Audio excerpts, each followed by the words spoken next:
The next subheading under which you are going to describe the nasal septum is blood supply. Blood supply of nasal septum.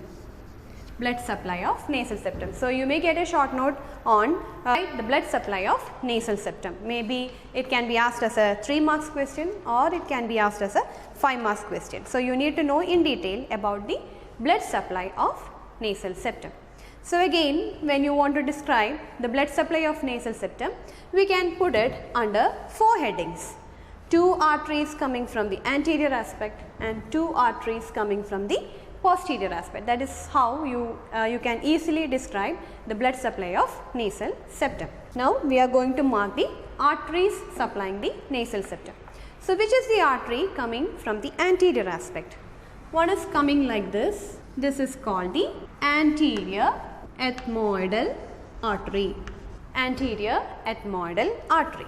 So, this will be coming like this from above anteriorly. There will be one artery coming from below, but still it is coming anteriorly.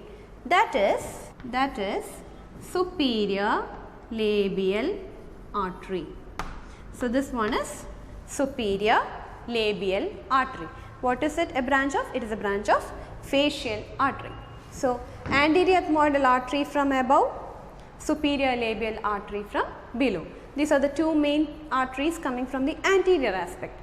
Now, from the posterior aspect, you have something coming like this. This is called sphenopalatine artery.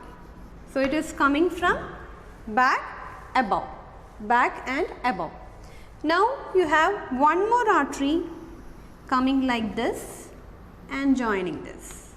You might be wondering why I am targeting all these arteries to one point. I am going to talk about one applied aspect, that is why I am targeting all these vessels to one point. So, which is this artery coming from again back and below? This is called greater palatine artery. So, when we talk about the arterial supply of nasal septum, just remember you have 2 arteries from above and you have 2 arteries from below. Similarly, you have 2 arteries from the anterior aspect and you have 2 arteries from the posterior aspect. So, anteriorly you have the anterior ethmoidal artery, you have the superior labial artery, and from the posterior aspect you have the sphenopalatine artery and you have the greater palatine artery. Now, we are going to make a plexus here. What do you call this area? This is called Little's area.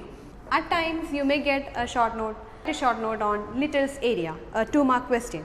So, what is the importance of Little's area? This is an area seen in the nasal septum where you have the major vessels supplying the nasal septum meet and form a plexus. So, this is a point which can be subjected to bleeding. If you just poke at this point, you will get torrential bleeding, nose bleeding, or you call it as epistaxis.